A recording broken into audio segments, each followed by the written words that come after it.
늘 지난 시간에 이어서 이 일단 언약 신학이라고 하는 것은 우리가 성경 전체에 큰 이제 줄기가 해당돼요. 그래서 오늘 이제 76페이지 그 시편 2편. 시편 2편은 뭐 고대부터 지금까지 대다수의 다 주석가들은 기독론적으로 다 해석해요. 그래서 너는 내 아들이라, 오늘 내가 너를 낳았도다, 내게 구하라. 그러니까 지금 이 책에서 나온 것처럼 어거스틴, 토마스 아퀴나스 등 중세, 그러니까 초대, 그다음 중세 시대, 그다음 근대, 현대, 특히 이제 칼뱅도 뭐라고 하냐면 그리스도의 현현, 이렇게 이제 해석합니다. 그래서 특히 이제 시편 자체가 제가 이전에도 그랬지만은 시편 자체에 굉장히 기독론적인 해석이 엄청나게 풍부해요. 그러니까 시편을 기독론적으로 잘 볼 수 있다고 한 사람은 시편을 진짜 제대로 공부한 사람이에요. 그래서 우리가 시편이 그냥 단순히 어떤 우리 신자들에게 어떤 위로에 하기 위한 그런 말씀으로만 받아들인다면 그것은 성경을 덜 이해하고 있다고 이제 봐야 돼요. 그래서 시편, 그다음에 또 히브리서, 스가랴 이런 성경 전체 이런 예수 그리스도 기독론적인 그런 해석은 아주 중대한 의미가 있습니다. 우선 무엇보다도 기독론적인 해석은 무엇과 연결됩니까? 결국 예수님의 구원의 교리, 복음의 교리와 결국 연관이 되는 거예요. 이 복음이라고 하는 것은 이미 구약에서부터 복음은 풍성히 사실은 드러나요. 구약에서부터. 그래서 아까 얘기했지만은 기독론적으로 해석할 수 있는 성경 본문은 결국 거기에 뭐가 있다는 얘기냐면 구속사적 메시지가 있다는 뜻이에요. 그렇기 때문에 기독론적으로 성경을 본다는 것은 결국은 구속사적으로 성경을 보는 거기 때문에 그래서 중요하다는 거예요. 아까 얘기했지만 시편 2편도 단순히 이 시편을 그냥 겉으로 드러나는 문자적으로 봤을 때는 이게 어떻게 복음하고 연결이 되겠느냐라고 볼 수 있겠지만은, 그러나 이 시 자체가 결국은 무엇을 드러내기 위해서 이 시가 쓰여졌겠는가라고 하는 것을 우리가 살펴본다면 결국은 신약의 예수 그리스도, 하나님께서 결국 예수 그리스도를 통한 하나님의 구속의 언약을 보여주는 그러한 말씀으로 볼 수 있다. 이렇게 우리는 해석해도 전혀 이제 틀리는 건 아니에요. 오히려 그런 해석이 성경적으로 의미가 있고 언약신학 관점으로 굉장히 좋은 성경의 해석이에요. 그래서 시편 또 110편, 그다음에 또 스가랴 6장 이런 말씀은 이제 17세기 언약신학자들이 구속 언약의 대표적인 근거로 말씀을 이제 증거하고 있고, 그다음에 칼빈과 같은 종교교육자들도 히브리서 관련 구절과 복음서 이런 여러 말씀이 결국은 그것이 구약에 있는 말씀을 통해서 신약의 예수 그리스도, 신약의 복음서 저자들이나 서신서 저자들이 그 구약에 있는 말씀을 참조해서 신약의 기독론적인 관점으로 예수님을 보여준다. 이렇게 칼빈 자신도 주의를 합니다. 자, 그래서 에드워드 레이놀즈 같은 사람은 시편 전체 주제를 뭐라고 이렇게 얘기하냐면 그리스도가 그의 왕국에 임명되는 것으로 파악했다. 그만큼 시편 전체의 주제가 뭐냐라고 하면 결국 예수 그리스도, 그분의 임재, 그분의 통치, 그분의 다스리심, 이제 그런 것들을 이제 전반적으로 지금 나타내고 있는 거예요. 그래서 에드워드 피셔는 그의 주애를 언약 차원에서 이해한다. 그러니까 하나님의 영원한 작정을 일종의 언약과 동일시하는 주의 전통은 청교도 그 대표적인 그 학자 윌리엄 에임스부터 포함해서 언약 신학자들에게 이제 폭넓게 이제 수용이 됐다, 이제 그렇게 얘기를 해요. 특히 이제 이사야는 뭐 우리가 보면 알겠지만 이사야는 뭐 예수 그리스도의 그 어떤 직접적인 그 예수님의 그 탄생, 그분의 고난, 또 그다음에 이제 또 장차 하나님 나라가 이루어질 그 영광스러운 모습, 이런 것까지도 풍성하게 드러나 있는 인물이 사실 구약에서 이사야가 대표적입니다. 그래서 이사야 42장에 이제 보면은 내가 붙드는 나의 종, 내 마음에 기뻐하는 자 곧 내가 택한 사람을 보라, 내가 나의 영을 그에게 주었은즉 그가 이방의 정의를 베푸리라. 자, 여기서 나의 종, 그 다음에 내 마음에 기뻐하는 자, 내가 택한 사람을 보라. 그러면 이사야가 그러면은 누구를 지칭을 해서 지금 나의 종, 내 마음에 기뻐하는 자, 결국 누구를 지칭한 거냐? 이게 누구를 지칭한 거냐? 바로 뭐예요? 예수 그리스도를 지칭한 그 본문 구절이라는 것을 지금 여기서 보여주고 있습니다. 그래서 라일라와 디오다티는 본문과 더불어 빌립보서 2장 7절을 해석하면서 이사야 선지자의 예언이 그리스도의 종 되심을 가리킨다고 그렇게 해석을 하는 것입니다. 여러분들이 이제 특별히 이제 뭐 만약에 이제 구약 성경에서 기독론을 만약에 연구한다면 이사야서하고 시편을 그 두 성경을 연구한다면 아마 기독론을 연구하는데 가장 좋은 1차적인 재료가 될 거예요. 그래서 우리는 지금 방금 했지만은 우리는 이사야가 예언한 그 예언, 당시에 이사야가 예언한 그 예언의 그 대상, 관점, 그러한 것들은 단순히 이사야 시대에만 제한받는 게 아니라는 거예요. 이사야 시대에만 그것이 적용이 되는 게 아니라 이미 이사야 자신도 이사야 시대 우리가 배경을 한번 살펴볼까요? 우선 이사야는 그 당대의 이스라엘이가 하나님의 백성들이 하나님의 율법을 떠나고 저들이 우상을 숭배하고 죄를 짓고 하나님의 그러니까 목자 대신 하나님을 잊어버리고 그냥 이사야 초반부부터 보면은 어때요? 굉장히 저들이 얼마나 참 하나님에게서 심각하게 지금 영적으로 이탈했다는 걸 크게 지금 이사야 초반부에 막 어때요? 드러난단 말이에요. 그러다가 이제 후반부에는 굉장히 소망적으로 끝나요, 이사야가. 그러나 초반부는 굉장히 어둡고 굉장히 어때요? 이사야에게 있어서 이젠 더 이상 소망이 없지 않나?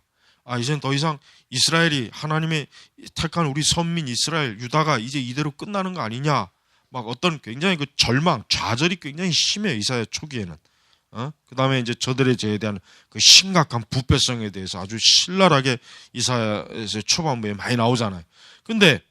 그러나 그렇다고 해가지고 이사야가 그러면 완전히 하나님의 백성들에 대한 그 어떤 절망적인 그런 것만 생각해야 되냐? 그거는 또 아니에요. 그러나 어쨌든 이사야는 자기 당대 어떤 궁극적인 소망은 이사야 자신이 그걸 보거나 그걸 누리지는 못했어요.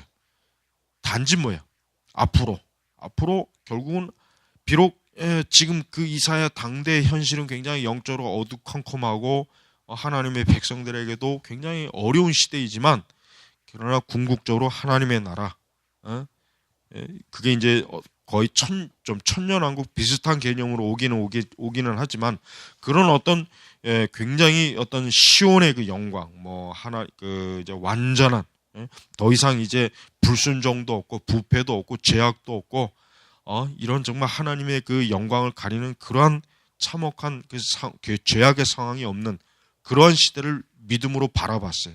근데 그게 결국 그것이 어떻게 해서 오느냐, 그 출발점이 뭐냐 이거예요.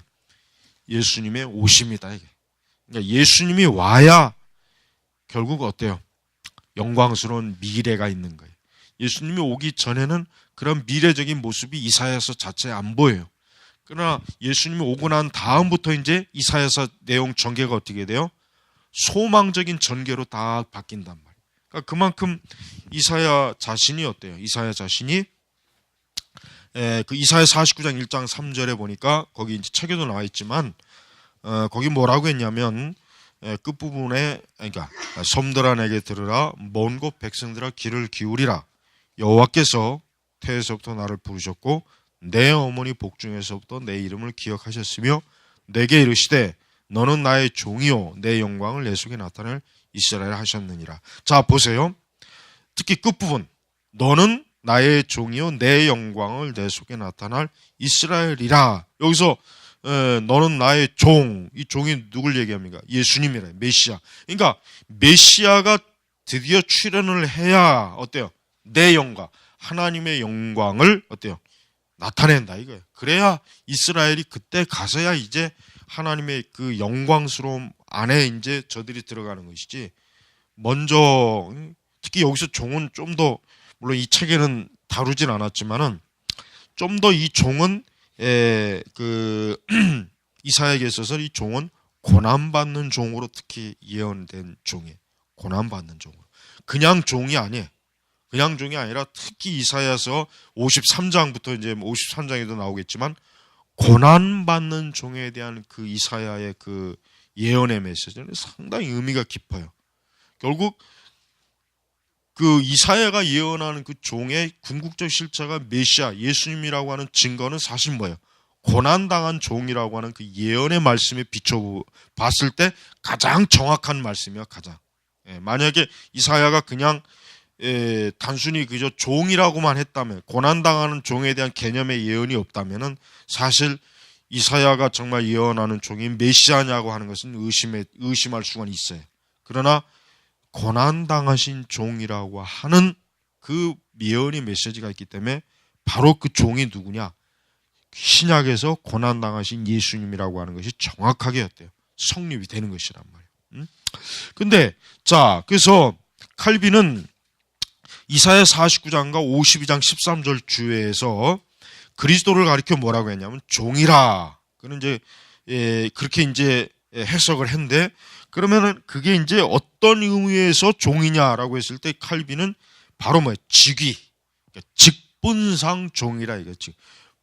어떤 위격상 종이 아니에요. 위격상 종이 아니에요. 그러니까 마치 성부 성자니까 그런 위격상 예수님은 하나님의 종, 다음 위격, 제2 위격, 제1 위격에 종속된 종의 개념으로 종. 이제 이게 아니라 칼빈은 그렇게 이제 해석한 게 아니라 뭐예요? 정확하게 직위 뭐예요? 예수님이 지금 무엇을 하러 이 땅에 오셨나? 결국 예수님이 십자가를 지시려고 오신 거예요. 지시려고. 근데 바로 그 역할을 누가 맡아요? 제2 위격인 예수님께서 종이라고 하는 직책을 받으셨기 때문에 예수님이 그것을 감당한다. 칼빈이 지금 그렇게 해석하고 있어요. 바로 이런 칼빈의 해석에 트리멜리우스와 디오타티도 동의해요. 그래서 이처럼 그리스도가 성부에 의해 뭐예요? 메시아의 직위에 임명되는 것, 그게 자체가 그게 뭡니까? 이후 구속 언약의 핵심적 교리다. 그렇게 구속 언약의 핵심적 교리. 그래서 지금 스가랴 6장 13절에 관한 지금 부분에도 보니까 6장 13절에 그가 여호와의 전을 건축하고 영광도 없고 그 자리에 앉아서 다스릴 것이요 또 제사장이 자기 자리에 있으리니 이 둘 사이에 평화의 의논이 있으리라 하셨다. 자, 여기서 이제 스가랴에서도 예언하는 게 바로 뭡니까? 예수 그리스도로 인한 의의 평화. 의의 평. 그러니까 예수 그리스도의 의로 인하여서 우리에게 이 세상과 또 택한 자들에게 주어지는 평화에 대해서 이제 의논했다. 이제 이렇게 주의를 해요. 이 부분에 있어서 지금 코세우스도 그렇고 길레스피, 위시우스 등 구속 언약의 증거 본문으로 이 스가랴 6장 13절도 대표적으로 지금 뽑고 있습니다. 칼빈도 역시 동의합니다. 칼빈도 역시 이러한 해석에 따르고 있고, 다만 이제 헤르만 바빙크는 구속 언약의 대표적인 근거로 헤르만 바빙크는 그걸 받아들이질 않았지만 다른 해석자들은 대부분 스가랴 6장 13절을 그러한 구속의 하나님의 언약의 메시지로 바라봐요. 특히 이제 평화의 의논이 있으리라. 자, 이 평화의 의논이 뭡니까? 이 평화의 의논이 결국 뭐냐면은 창세 전에 하나님께서 어떻게 성부 하나님과 성자 하나님 사이에 맺어진 뭐예요? 구원의 구속사에 관한 어때요? 협의다, 회의다. 그러니까 영원전의 회의다. 뭐 보통 이렇게도 얘기하지만, 그러니까 이러한 평화의 의논이 있으리라라고 하는 것이 결국은 이 의논의 시기는 언제냐? 창세전. 그 다음에 의논을 하는 당사자는 누구냐? 바로 성부 하나님과 성자 예수 그리스도다. 이렇게 지금 해석을 하는 게 거의 주류 해석의 입장이다. 이렇게 지금 나와 있습니다. 다음에 이제 바빙크는 이제 그렇지 않다. 바빙크는 이제 그렇게 생각하지 않는다. 이제 그렇게요. 자, 그러면은 이제 우리가 이제 구약의 지금 신약 구약의 이제 구속 언약의 이제 몇 구절 지금 이제 보았지만, 이제 그렇다면 신약은 어떻습니까? 사실 신약은 더더욱이나 우리에게 이제 중요한 것은 뭐냐면, 신약은 구속 언약의 구속 언약의 실제적인 성취가 언제 이루어집니까? 실제적인 성취가 사실은 뭐예요? 성취가 신약에서 이루어진다. 그러니까 우리는 이제 신약 본문도 굉장히 어때요? 구약의 그 구속의 메시지 못지않게 신약 자체가 사실 굉장히 중요하다고. 왜냐하면 우리는 신약이라고 해가지고 우리가 조심해야 될 것은 그냥 무작정 임의로 신약을 해석하면 안 돼요. 억지로 막 끼워 맞추는 해석을 신약에서 하면 안 된다고. 이제 그걸 조심해야죠. 우리가 신약도 꼼꼼하게 과연 이 텍스트, 과연 이 본문이 정말 구약에서 예언된 그 구속의 언약의 메시지를 정말 성취하는, 증거하는 그런 말씀이냐 아니라는 것을 좀 꼼꼼하게 우리가 살펴봐야 될 필요가 있는 것이에요. 그래서 지금 여기서 보면은 누가복음 22장 29절과 갈라디아서 3장 16절 17절, 특히 누가복음 22장 29절에 내 아버지께서 나라를 내게 맡기신 것 같이 나도 너희에게 맡기다. 배자는 배자는 이 맡기다라고 하는 것을 어떻게 언약을 맺는다. 그러니까 예수님께서 지금 나도 너희에게 아버지께 내 나라를 내게 맡기다라는 것 자체가 뭐냐면 결국 하나님께서 성부, 그러니까 성자 예수님과 어때요? 아까 얘기했지만 영원전에 세우신 그 평화의 협약, 그 언약을 지금 한 언약의 그 관점으로 지금 보고 있는 거예요. 그러니까 하나님께서는 궁극적으로 하나님의 나라를 이루시는 그 영광스러운 그 성취를 아들 되시는 예수 그리스도에게서 언약적 관점으로 성취하도록 하나님께서 그렇게 어때요? 영광스러움으로 이끌어 주셔요. 그래서 예수님은 이와 같이, 그러니까 여기서 보면 이제 나라. 그럼 이 나라의 실체는 뭐냐 이게? 이 나라는 지상의 나라가 아니죠. 이 지상의 이스라엘이 아니죠. 육적 지상의 이스라엘이 아니라 뭐야? 하나님의 나라. 하나님의 나라를 지금 지칭하는 거예요. 그러니까 예수님은 이 하나님의 나라의 관점을 가지고 이미 예수님 자신이 벌써 뭐예요? 당신 자신이 이 지상의 나라를 유업으로 받는 것이 아니라 하나님의 나라, 즉 영적인 하나님의 나라를 유업을 받는 것에 대해서 예수님 자신이 철저하게 바르게 지금 인식을 했다는 걸 여기서 우리가 알 수가 있어요. 자, 중요한 것은 갈라디아서 3장 16, 17절에 보면은 그리스도 안에서 혹은 그리스도에 대해서라는 어구가 이제 쟁점이 됐다라고 나요. 이제 구속 언약의 핵심 구절로 이제 부각된 갈라디아서 3장 16, 10절. 이 배자는 그리스도 안에 인 그리스도, 그렇게 이제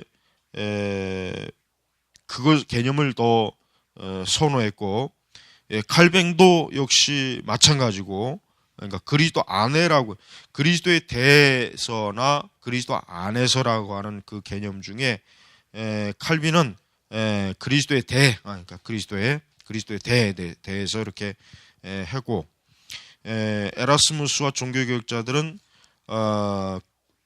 그리스도에 대해 이렇게 첨가하고, 그러나 베자는 그리스도에 대해라는 그 개념보다는 인크리스도, 그리스도 안에라고 하는 그 라틴어 에르가 크리스티움이라고 하는 그 표현을 더 선호했다 그죠. 사실 뭐 우리가 이제 엔 크리스토 뭐 또 그렇게 이제 헬라어 이제 원어에서 그렇게 얘기하는 것처럼 사실은 이 개념이 더 지금 뭐 그 이후에 이제 복음주의 신학에서 보면은 빌립보서도 그렇고 지금 바울 자신의 바울 신학에 있어서 그리스도 안에라고 하는 이 신학적 주제는 굉장히 바울 자신이 굉장히 중요하게 여기는 그런 관점이란 말이에요. 그러면 그리스도 안에라고 하는 건 결국 뭐냐? 결국 뭐예요? 하나님과 아브라함 사이에 맺어진 언약의 기초.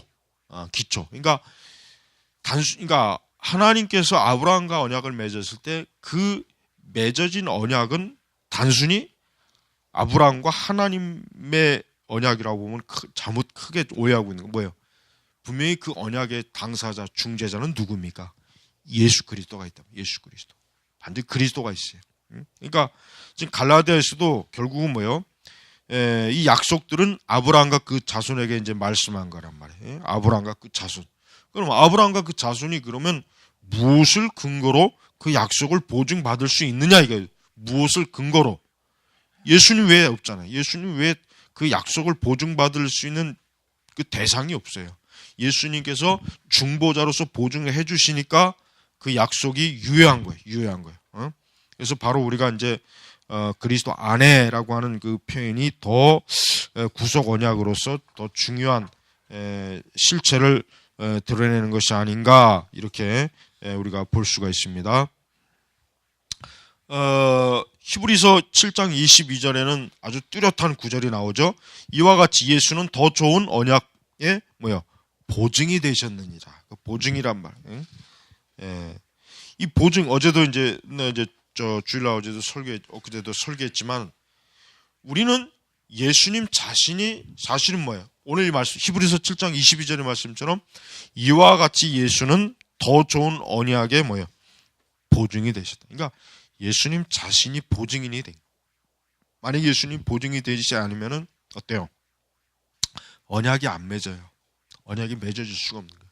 그러니까 하나님과 아브라함 사이에 맺어졌던 그 언약이라고 하는 것도 우리가 근본적으로 어떻게 해서 하나님이 사람하고 언약을 맺을 수 있겠는가? 일단 이게 질문이 떠올라야 돼요. 그러니까 우리가 그 본문을 봤을 때 하나님께서는 어떤 근거로 아브라함과 언약을 맺으실까? 무슨 이유로 언약을 맺으실까? 아브라함은 여전히 죄성을 가진 인간이잖아요. 아브라함은 죄 짓기 이전에 아담이 아니란 말이에요. 죄 짓기 이전에 그 아담의 깨끗한 본성을 가진 자가 아니라 아브라함 자체가 어떻습니까? 아브라함 자체가 죄의 본성을 가지고 있는 존재라고. 그렇다면은 어떻게 하나님께서 의로우신 하나님이 어떻게 죄인과 어떻게 언약을 맺을 수 있냐 이거예요. 왜 그 언약을 맺을 수 있냐? 바로 예수님이 그 언약의 보증이 되시기 때문에 맺을 수 있었던 거예요. 그러니까 우리는 아브라함의 언약이 굉장히 중요한 언약이지만 그 중요한 언약에서 우리가 가장 봐야 될 중심은 뭡니까? 예수님이라고. 그러니까 우리가 창세기에서 그 아브라함의 언약을 보았을 때 우리는 거기서 실제 거기에 메시아나 예수님 이 말이 없다 해도 실제로 결국은 아브라함과 하나님 사이에는 예수님께서 지금 그곳에서 그 약속, 그 언약의 약속을 하는데 보증인으로 예수님이 거기에 계시다라는 것을 볼 줄 알아야 된다고. 그래야 아브라함과 어때요? 하나님과 아브라함의 언약을 제대로 본 거예요. 제대로 본 거란 말이에요. 나중에 이제 아브라함이 제물을 낼 때 이제 하나님께서 그 제물의 희생 제물을 놓는 걸 보면은 그 희생 제물이 뭐예요? 결국 예수님이잖아요. 예수님이 있기 때문에 그러니까 아브라함이 하나님께 제사를 드릴 때 하나님이 그 제사를 받으신 거라고요. 자, 그래서 베자는 7장 22절을 주의하면서 그리스도가 유언자가 될 뿐만 아니라 하나님의 백성을 위한 보증인이 되신다고 강조했다. 보증. 그래서 리차드 몰러는 이것은 분명히 구속 언약 교리를 향한 중요한 발돋움이다. 이렇게 얘기해요. 구속 중요한 발돋움이다. 그 다음에 이제 데이비드 딕슨, 친구도 데이비드 딕슨이나 이런 사람들도 그러니까 택자들의 보증인이 되심을 지적했어요. 보증인. 그러니까 이것은 결국은 성부 하나님과 성자 예수 그리스도와의 그 영원한 협약에 근거한 이 하나님의 구속의 실체를 보여준 거예요. 자, 히브리서 전체가 바로 성자 하나님께서 성부와 더불어 은혜 언약을 시작한 사실에 대한 증언이라고 주장한다. 맞아요. 그러니까 우리가 히브리서는 참 중요한 이유가 뭐냐면 히브리서는 구약에 있는 그 하나님의 언약의 실체를 신약에서 아주 정확하게 정교하게 보여주는 언약의 보증서란 말이에요. 보증서. 그래서 히브리서가 사실 참 중요해요. 그래서 우리가 히브리서를 통해서 구약의 그 많은 그림자들, 복음의 그림자들, 구약에서 그 얘기하는 그 많은 복음의 그림자들이 사실은 어때요? 히브리서에서 아주 그냥 가득가득 넘쳐나게 나옵니다. 자, 다음으로 넘어가면은 구속 언약과 삼위 하나님의 작정, 구속 언약과 어때요? 삼위 하나님의 작정이다. 이렇게 구속 언약. 자, 여기서 보면은 삼위 하나님의 작정이란 말이에요. 그냥 단순히 하나님의 작정이라고 해서 되는데 굳이 삼위 하나님의 작정이라 말을 붙인 이유는 뭐예요? 그것은 우선 언약이라고 하는 것은 우리가 보통 하나님과 언약을 맺었다 했을 때 사실 그 하나님은 어떤 하나님이에요? 성부, 성자, 성령, 삼일체 하나님이라고요. 그러니까 우리는 단순히 하나님하고만 언약을 맺었다라고 하면은 물론 그 말이 틀린 말은 아닌데 더 구체적으로 우리가 그것을 어떤 전제를 가지고 있어야 되느냐? 바로 그 삼위 하나님이라고 하는 것은 성부와 성자와 성령, 바로 이 삼일체 이분이다라고 하는 것을 우리가 알 수가 있습니다. 자, 계속해서 구속 언약은 언제나 하나님의 작정 교리와 함께 논의되며 그것은 매우 긴밀한 연관성을 맺으며 발전했다라고 했어요. 긴밀한 연관성을 맺으며 발전했다. 당연히 그럴 수밖에 없죠. 그 이유는 뭐예요? 우선 작정 교리라고 하는 것은 말 그대로 하나님께서 뭐예요? 무엇을 작정하는 겁니까? 구원에 대한 작정이에요. 구속에. 하나님이 다른 것 때문에 작정할 필요는 없잖아요, 굳이. 하나님께서 우리 인간의 구원이 아니면 뭘 작정할 게 사실 뭐 있어요? 어차피 이 세상 피조물인데 이 세상 다른 피조물하고 작정할 게 뭐가 있겠어? 오직 그 사람을 구원하셔야 되는 그 하나님의 계획과 뜻이 있기 때문에 하나님의 작정의 교리가 거기에 반드시 어때요? 반드시 함께 논의가 되는 거예요. 그래서 이제 여기서 이제 중요한 것은 그렇다면은 좀 더 구체적으로 삼위일체와 그리스도의 종선론. 그러니까 예수님은 분명히 삼위일체로 존재하시는 분이라고. 예수님은 그냥 홀로 뚝 떨어져 갖고 구속자가 되시는 분이 아니에요. 반드시 예수님은 삼위일체로 계시는 그러한 성삼위 위격 안에서 예수님께서 활동하시면서 구속을 이루는 거예요. 자, 그래서 중요한 것은 그리스도의 중보직이 그렇다면 예수님은 분명히 신성과 인성을 가지고 계신데 어거스틴 같은 경우는 그리스도의 중보직을 그의 인성을 따른 것으로 해석한다 그랬어요. 어거스틴 인성. 그래서 결국 그렇다고 해서 이제 어거스틴 이제 주의를 주는 게 뭡니까? 그렇다고 해서 어떤 신성과 인성의 어떤 열등 그러한 것을 이제 얘기하는 건 아니다. 다만 예수님께서 인성을 취하셨기 때문에 예수님이 어때? 그리스도의 그 구속의 구체적인 구속사의 그 부분이 결국 어때? 인성의 하나님의 그 예정이 인성에 따른 것이다. 그러니까 우리가 예수님이 고난받을 때 봐요. 예수님이 고난받을 때 예수님이 어때요? 직접 그 몸 위에 어때요? 그 몸에 상처를 입었어요. 예수님이 직접 그 몸으로 어때요? 고통을 받았어요. 고통을 받았단 말이에요. 그러니까 만약에 우리 예수님의 고난이라고 하는 것이 예수님의 인성이 아닌 인성이 포함되지 않는다면은 예수님은 어떻게 보면은 가짜 고난이라고 볼 수 있죠. 성경에 그 드러나는 말씀. 그러나 실제로는 그렇지 않잖아요. 예수님 자신이 어때요? 물과 피를 쏟고 목이 마르고 예수님 자신이 굉장히 십자가에서 고난받는 고통받는 그 말씀이 복음서의 풍성에 나온 이유가 뭐냐면 그만큼 뭐예요? 제자들이 예수님이 그분이 사람이 되신 하나님께서 그 인성으로 계속해서 어떻게 좀 고난을 받고 있는 거예요. 고난. 응? 이건 아주 중요한 주제예요. 응? 그래야지 예수님이 만약에 그냥 고난 받는 신용을 한다든가 아니면 고난 받는 그냥 뭐 안에 쇼를 했다. 그렇다면은 과연 예수님의 고난이 정말 우리가 신뢰할 수 있는 그런 진짜 우리의 구원의 효과를 이루는 그런 고난인지에 대해서도 사실 의심이 갈 수밖에 없어요. 하지만 이런 초기의 그 어거스틴의 진술, 신학적 진술은 나중에 이제 그 아퀴나스도 역시 마찬가지로 뭐라고 했냐면 그 신학 대전에서 예정의 대상은 인격체이지 본성이 될 수 없다. 그러니까 예수님은 예수님 자신이 가지고 계신 그 인성의 인격체로 어때요? 예수님은 고난도 받으시고 하나님의 그 구속사 일을 이루시는 일에도 하나님이 쓰이신 그런 것들을 종합적으로 가리킨 거예요. 네?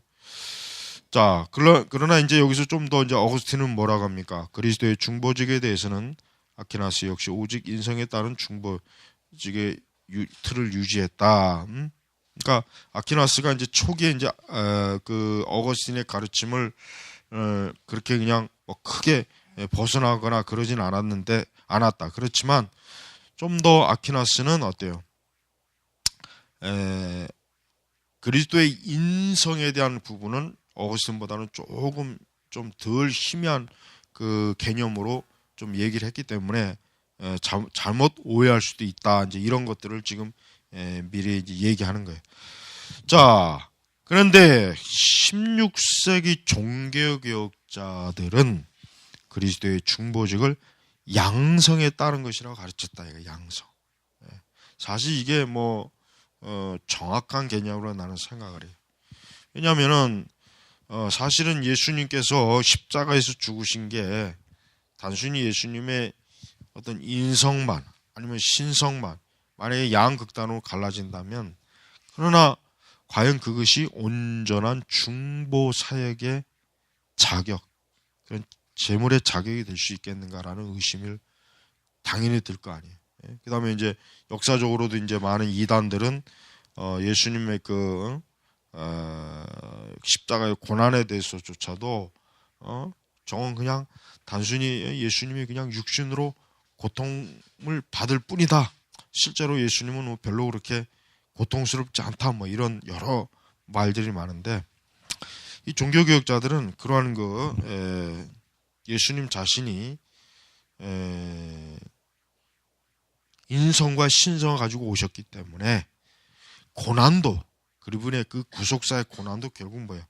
그 양성 모두가 받으셔야 된다라고 하는 것을 지금 오히려 변증하고 있다고 저는 봐요. 변증하고 있다.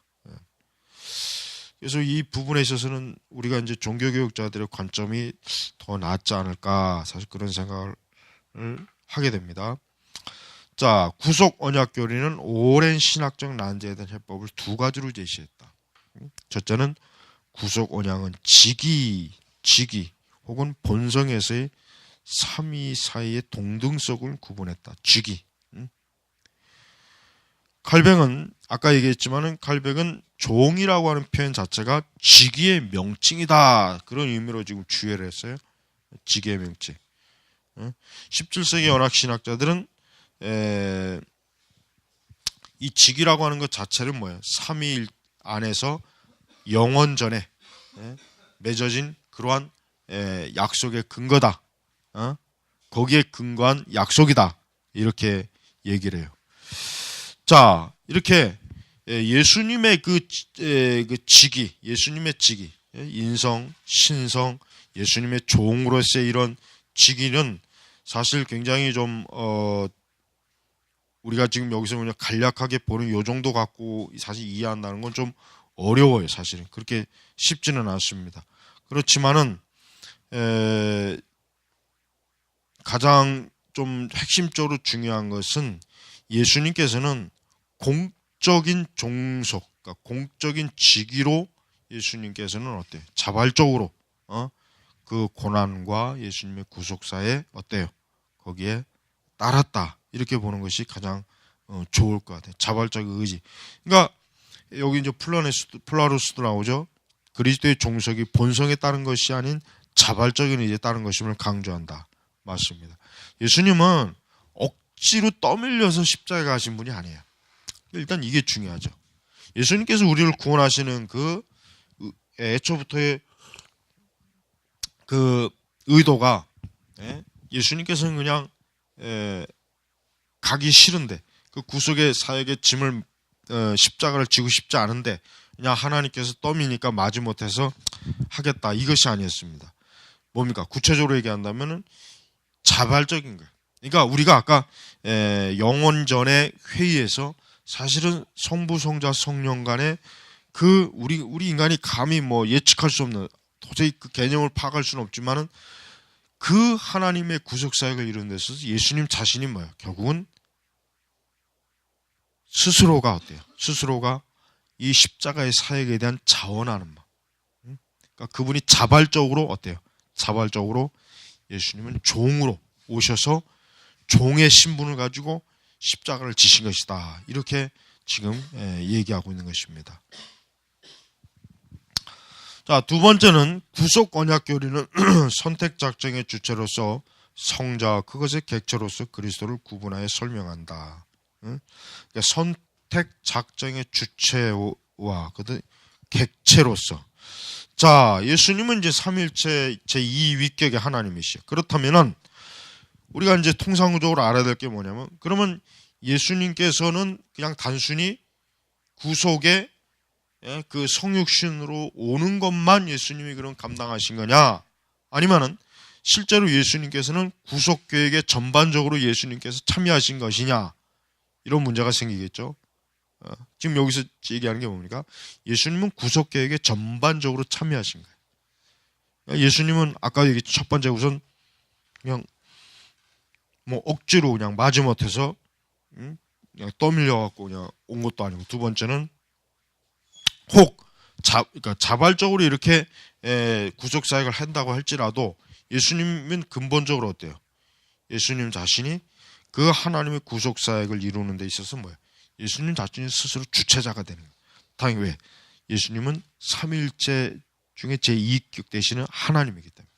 예수님이 만약에 그런 구속 사역의 주체자가 되지 못하면 우리의 구원은 어때요? 사실 성부와 성령에 의해서 우리의 구원의 주도적인 것들이 이끌어간다.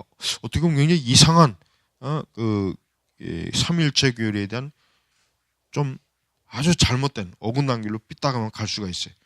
그래서 이제 여기서 이제 지적하는 게 뭐냐? 그러니까 하나님의 구원 언약 교리, 어떤 선택 작정, 이 주체로서 어때요? 예수님 자신도 어때요? 거기에 포함된다. 예수님 자신도 바로 하나님의 구원 역사를 이루는데 예수님 자신이야말로 어때요? 그 구원 역사를 이루는 주체자로서 그분이 활동은 하신다라고 그렇게 합니다. 자, 책에도 나옵니다. 그리스도는 중보자인과 동시에 뭐요? 그 자신이 선택하시는 하나님이다. 예수님 자신이 선택을 하면서 어떻게 중보자가 되실까? 그냥 그건 우리는 이해를 할 수 없어요. 우리 사람으로서는 어떻게 하면, 그러니까 제일 사실 여기서 근본적으로 난해한 점은 삼일체겠죠. 삼일체. 그러나 삼일체는 삼일체라 할지라도 예수님 자신이 어떻게 종으로 오신 분이면서 어떻게 심판의 주로서 예수님이 서실까? 나중에 이제 계시록에는 예수님 자신이 오직 무엇으로만 나옵니까? 심판의 주로서만 보여져요. 계시록에는 종으로서의 예수님의 모습은 보이질 않습니다. 그러니까 예수님은 철저하게 하나님과의 그 관계에 있어서 분명히 언뜻 보면 종속적 관계이긴 하겠지만, 그러나 예수님 자신이 뭐예요? 구체적으로 어때요? 자발적인 의지로. 그 다음에 뭐예요? 그분 자신이 하나님의 이 사역을 실제적으로 그분이 주체적으로 그분이 거기에 참여했다, 이렇게 보는 것입니다. 그래서 퍼킨스 역시 동일한 구분을 사용했다. 곧 그리스도는 중보자인과 동시에 그 자신이 선택하시는 하나님이다. 퍼킨스는 이렇게 이제 결론내는 거예요. 자, 계속 넘어갑니다. 자, 지금까지 논의를 볼 때 구속 언약을 가리켜 하나님의 작정과 예정 교리를 대체하는 새로운 교리로라고 주장하거나 전통적인 삼일체 교리와 모순된다고 이야기하는 것은 잘못된 것이다 라고. 잘못된 것이다. 그러니까 하나님의 작정과 예정 교리를 대체하는 교리 아니죠. 그것도 아닙니다.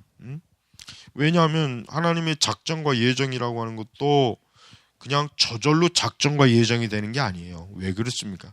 이 작정과 예정이라고 하는 것도 결국 누가 주도해야 되는 겁니까? 하나님이 하셔야 되는 거예요. 임의로 그냥 우리끼리, 그러니까 하나님을 제하고 어떤 다른 존재가 이걸 모든 걸 짠 게 아니에요. 하나님 자신이 모든 프로그램, 그러니까 이 구속 언약의 모든 역사를 진행하시고 이끌으시고, 그러면서 어때요? 하나님의 그 복음이 온 땅에 편만하게 되도록 그렇게 이제 하는 것입니다. 자, 끝으로 구속 언약의 교리가 율법주의나 혹은 상업적 개념을 삼위 안에서도 도입했다는 개념 역시 신약 언약 신학에 대한 오해에서 비롯된 것이다. 구속 언약 교리가 율법주의나 혹은 상업적 개념을 삼위 안에 도입했다. 우리가 이제 삼위일체를 이해하는 데 있어서 굉장히 중요한 문제가 뭐냐면, 삼위일체라고 하는 게 과연 그분이 과연 어떤 마음과 어떤 중심을 가지고 왜 우리의 그 구원, 인간의 구원을 이루셨는가? 왜냐하면 하나님께서는 굳이 사람을 구원할 의무가 없어요. 그런 의무가 없단 말이에요. 근데 하나님께서 어떤 목적이든, 하여튼 우리가 어떤 영혼의 세계에 들어가 봐야 할 수 있는 것이지만, 어떤 목적을 가지고 예수님께서는 하나님의 인격적 관계를 가지고 하나님의 구원과 은혜, 이 부분을 사실은 뭐예요? 예수님께서 드러내 주신단 말이에요. 그러니까 우리가 언약신학이라고 하는 것을 우리가 여기서 나와 있는 것처럼 율법주의나 혹은 상업적 계약 개념을 가지고 언약신학을 이해하게 되면 그 언약신학을 대단히 잘못 이해하는 거죠.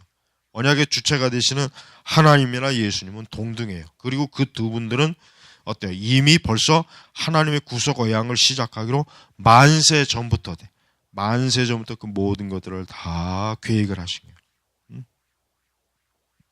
자, 끝으로 구속 언약 교리가 율법주의나 혹은 상업적 개념을 삼위 안에 도입했다는 것 역시 언약 신학에 대한 오해에서 비롯되었다. 그러니까 구속 언약 교리가 율법주의나 혹은 상업적 개념을 삼위 안에 도입했다는 견해 역시 오해. 그 이후에 이제 계속 토란스, 찰스 벨, 그 다음에 바르티에 이런 사람들은 어때요? 이런 사람들은 이런 부분에 있어서 어때요? 언약 신학을 뭐로 지금 동일하게 봅니까? 율법주의와 동일하게, 율법주의.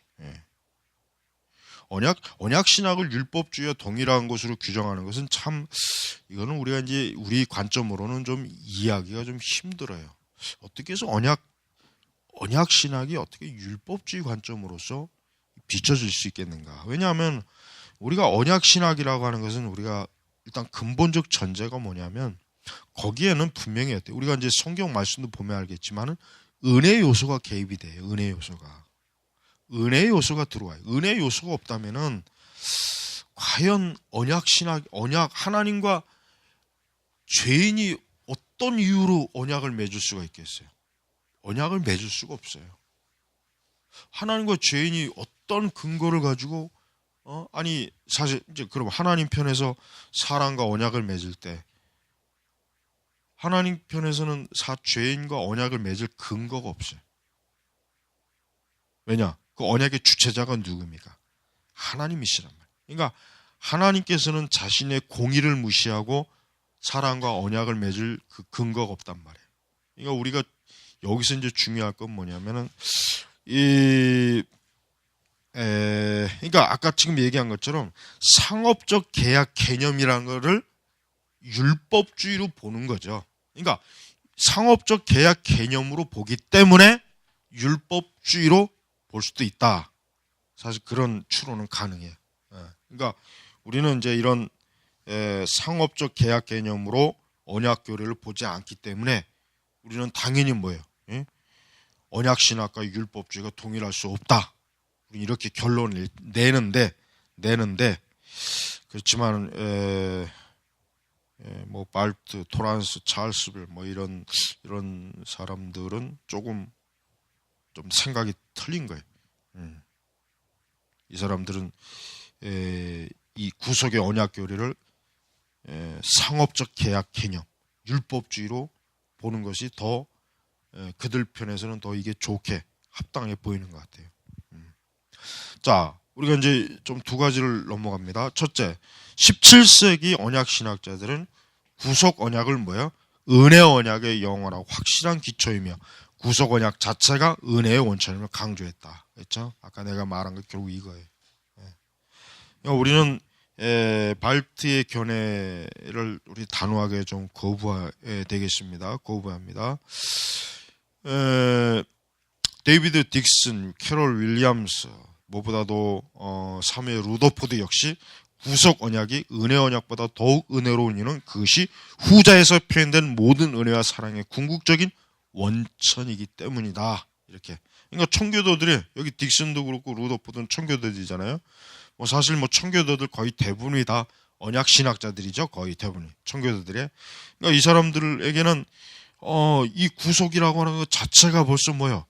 은혜라고 하는 엄청나게 이 중요한 이 궁극적 이런 은혜에서부터 출발하기 때문에 이러한 하나님의 언약의 기초가 세워질 수 있었다. 이렇게 저들은 본 거예요. 둘째는 구속 언약은 삼위 하나님의 자발적인 사랑에 기초한 연합과 사랑을 가장 극명하게 계시해 준다고 언약 신학자들은 믿었다. 자, 하나님께서는 사람을 구원할 의무가 없어요. 그러니까 하나님께서는 결코 사람을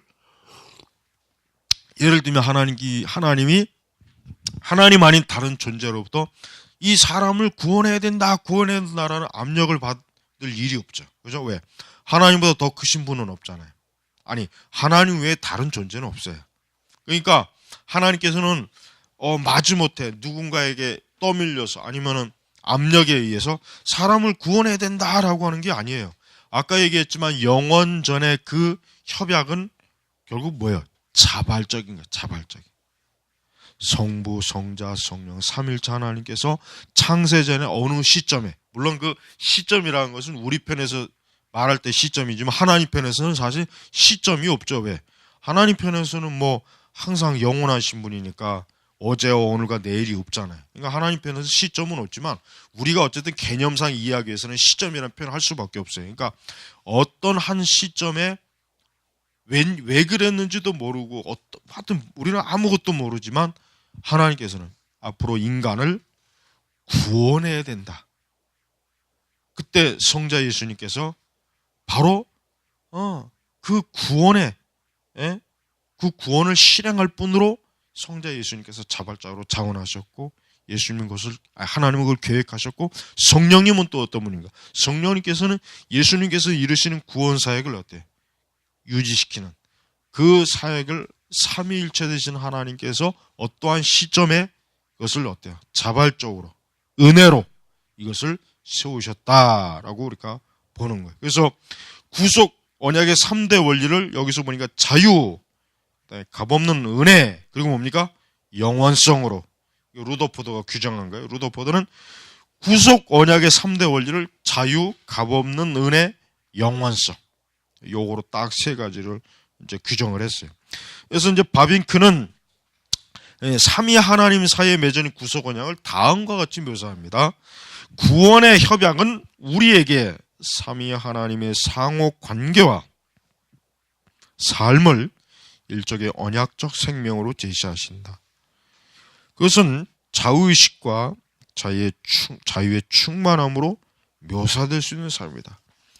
최대의 자유와 가장 완벽한 동의가 조화되는 것으로 이룬 것이다. 오로지 성부, 성자, 성령, 삼위 하나님이 구원의 전체 사역을 함께 생각하고 함께 결정하고 함께 수행하며 함께 그것을, 여기서 이제 함께라는 말이 강조가 돼요.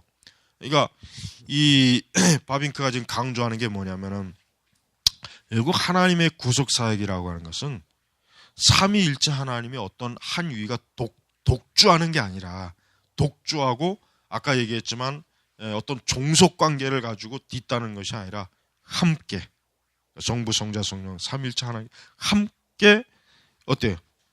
생각하고, 그러니까 계획하고, 함께 결정하고, 함께 그 결정된 계획을 수행하고, 또 함께 뭐야? 완수한다. 아주 간결하게 지금 표현했어요. 그러니까 절대 구속 언약에는 우리가 이제 핵심적으로 알아야 될 게 뭐냐?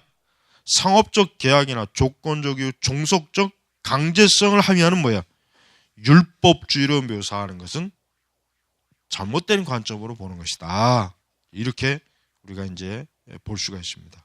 그래서 우리는 오늘 우리가 이제 배운 이 부분에 있어서는 언약 신학의 이제 쟁점이라고 했죠. 지금 우리가 이제 공부한 지난 시간에 계속 이어서 지금 제 1장이 언약 신학의 쟁점이에요, 쟁점. 그러니까 그 언약 신학을 이해하는, 어쨌든 언약 신학을 인정은 하기지만 그 신학자들마다 그 언약 신학이 관점을 보는 방식이 틀리고, 또 그 언약 신학이 어떤 것으로 규정할 수 있느냐라고 하는 그 쟁점을 지금 여기서 지금 이 저자가 간략하게 지금 대체로 이렇게 추론을 해버렸어요.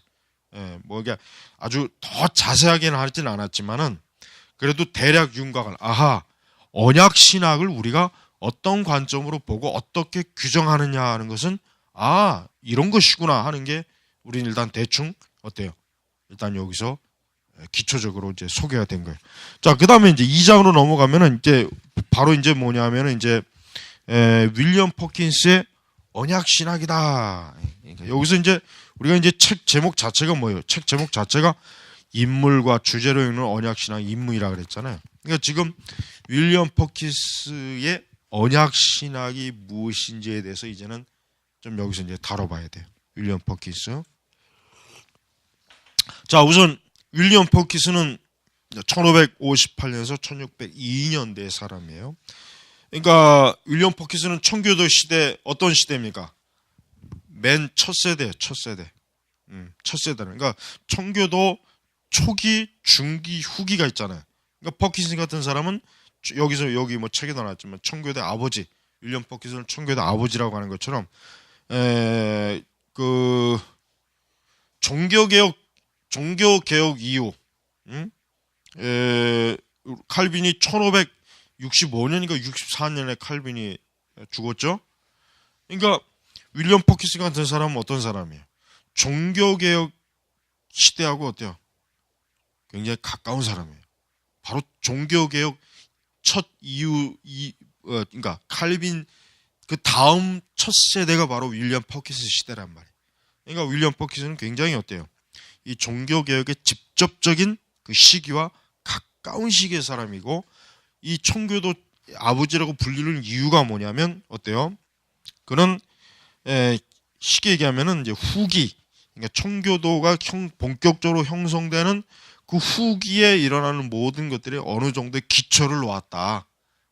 그래서 퍼킨스를 우리가 이제 그렇게 이제 봐야 돼요. 그래서 아주 중요한 인물이죠. 자, 이제 계속 해보겠습니다.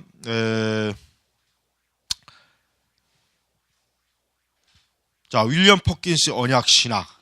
그 부제로 현대 맥키논, 제렛 논쟁을 중심으로, 그러니까 1988년부터 1995년까지 굉장히 좀 뭐 거의 한 10년 가까이 이제 논쟁이 벌어진 거예요. 한 10년 가까이. 그러니까 그만큼 이 신학적 주제가 굉장히 무겁고 어려운 주제라는 것이죠. 그래서 거기 보니까 우선 좀 요약된 걸 좀 봐야 돼. 첫째, 자발주의를 대표하는 청교도의 언약신학은 칼뱅의 결정론적인 예정교리가 초래한 구원에 대한 불안의 문제를 효과적으로 제거했다. 둘째, 청교도의 언약신학은 인간의 행위를 구원의 확신을 위한 근거로 제시했다. 따라서 신자들은 자신의 행위에 근거하여 자신이 선택받았는지 여부를 확인할 수 있었다. 이 첫 번째와 두 번째 명제가 그 이후에 이제 계속 조금씩 다 설명이 되는데, 자발주의를 대표하는 청교도의 언약주의. 그러니까 아까 얘기했듯이 자발주의가 뭡니까? 하나님께서 인간의 구원을 어려요. 하나님 스스로가 자원해서 하나님 스스로가 인간의 구원을 완성시키려고 하는. 그러니까 결국은 구원이라고 하는. 그러니까 우리는 인간이 자 하나님께서 우리를 구원하시기로 작정했기 때문에 우리로서는 어때요? 사람으로서는 굉장히 안심이 되는 거예요. 예를 들면 거꾸로 하나님은 우리를 전혀 구원할 마음이 없는데 사람이 막 매달려 갖고 구원을 요청했다거나 뭐 만약 그 교리가 그렇게 형성이 된다면 인간의 구원은 어때요? 불안한 거예요. 근데 성경은 언약신학에서 보여주는 게 뭐라고요? 딱 우리가 볼 때 하나님께서는 우리가 이미 이 세상의 피조 세계가 지어지기도 전에 벌써 만세 전부터 영원 시기 전에 인간의 구원에 대해서 삼위 하나님께서 벌써 자발적으로 성부, 성자, 성령께서 기꺼이 우리의 구원을 위해서 벌써 모든 걸 예정하시고 작정하셨단 말이에요.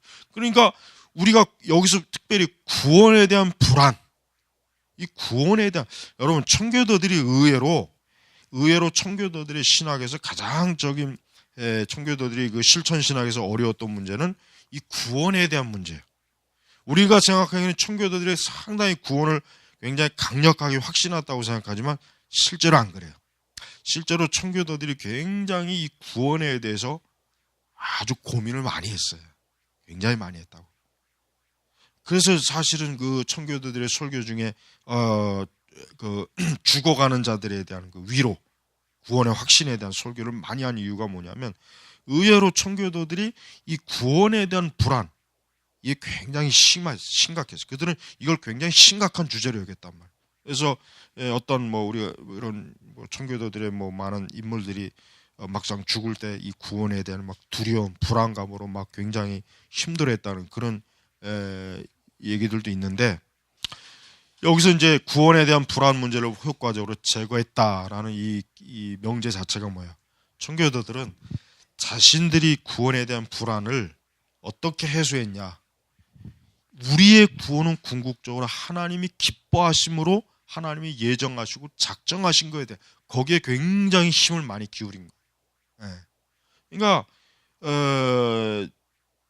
이런 구원, 지금 사실 이게 오늘날 우리나라 우리가 지금 우리 시대의 이런 신학적인 이런 조류에서는 지금 이런 거를 다룬다는 것 자체가 굉장히 이게 감이 잘 안 와요. 감이 안 오는 거란 말이에요. 감이 안 오는데 청교도 시대에는 신자가 가장 지금 절실한 게 뭐냐면 자기의 구원에 대한 거예요. 자기 구원에 대한 뭔가 확신, 확증, 소망에 엄청난 힘을 다 쏟았어요. 다 쏟았단 말이에요. 굉장히 많이 쏟았단 말이에요. 그러다 보니까 어때요? 그러다 보니까 당연히 칼빈주의의 그 교리, 하나님의 예정, 작정, 이 부분에 저들이 어때요? 관심을 안 가질 수가 없다고. 그쪽 교리를 굉장히 깊이 파헤치지 않을 수가 없어요. 그래서 하나님께서 정말 우리의 구원에 대한 것들을, 그러니까 우리가 우리 스스로 구원을 어떻게 하면 확신할 수 있느냐라고 했을 때 그걸 우리 자신에게다 두면은 별 소용은 없어요. 그러나 먼저 하나님이 영원 전부터 작정, 예정, 하나님의 자발적인 것으로 이루어졌다면 굉장히 소망이 큰 거예요. 그리고 이제 두 번째 얘기는 뭐냐면 우리가 요걸 오해하면 안 되죠. 자신의 행위, 그러니까 이게 그럼 뭐 공로주의를 얘기하는 거냐? 지금 그걸 얘기하는 게 아니에요. 지금 그 얘기를 하는 게 아니라 뭐예요? 청교도들은 아까 얘기했지만 하나님의 예정 교리에 기초한 구원의 신앙을 갖고 있단 말이에요. 그러다 보니까 뭘 저들이 예측할 수 있냐면 결국 하나님께 구원받은 자, 택함 받은 자는 뭐예요? 그렇지 않은 자와 구별된다라는 그 아주 확신을 갖고 있어요. 확신. 그러니까 청교도들은 그들이 자주 한 게 뭡니까? 자아성찰을 자주 했잖아요. 자꾸 신앙 일기를 쓰고 매일매일 자기 자신의 영적 그 생활을 막 그렇게 점검해보고 이걸 많이 했단 말이에요. 그걸 통해서 그들이 뭘 하려고 한 거냐면 자신이 정말 구원받은 사람인지 아닌지에 대해서 자기가 객관적으로 어때요? 그걸 점검하려고 한 거예요. 점검하려고 사실은. 그래서 우리가 이제 다음 이제 2장 이제 윌리엄 퍼킨스의 언약 신학을 이제 공부하겠지만은 청교도의 아버지, 그러니까 청교도들의 그 언약적 관점이 중에 과연 윌리엄 퍼킨스가 생각하는 언약인 어떠한 것인가를 우리는 좀 더 이제는 구체적으로 이제 인물들의 그런 언약 신학을 이제 차례차례 공부해 가다 보면은 우리가 이제 오늘 우리 시대는 뭐 언약 교리 자체를 뭐 가르치지도 않고 그런 관점의 설교도 하지 않으니까 참 뭐 우리는 참 힘든 시기에 살고 있는 거예요. 이게 전혀 지금 시대 교회가 관심도 없고 알고 싶어도 않고 전혀 그런 바탕도 없는 걸 지금 연구하는 거 보니까 좀 연구하는 상황이라 좀 이상하긴 하지만 그래도 이건 성경이 굉장히 중요한 교리이기 때문에 우리가 이런 언약 교리를 제대로 이해하지 못하면 성경을 바르게 설교할 수 없어요. 구원의 설교, 복음의 설교를 바르게 설교할 수 없고 또 신자들로 하여금 구원에 대한 올바른 확증도 제대로 못 해준다고요. 그래서 우리가 이 언약 신학을 잘 공부해놔야 돼. 특히 장로교 목회자는 언약 신학을 잘 공부해놔야 진짜 그 사람이 장로교 목사로 자격을 갖춘 거라고. 그래서 다음 시간에 이제 계속 한번 더 연구를 하겠습니다. 자, 기도합니다. 하나님 아버지, 오늘 하루도 우리의 모든 공부하는 일에 주님 함께 하시니 감사합니다. 저희가 이번 학기에도 이 중요한 매 강의의 신학적 주제를 열심히 공부하고 또 스스로 더 탐구하고 노력해서 참 온전한 신학의 그 깊이를 참 추구하는 하나님의 일꾼들이 되게 하옵소서. 감사하며 우리 주 예수님의 이름으로 기도 올렸습니다. 아멘.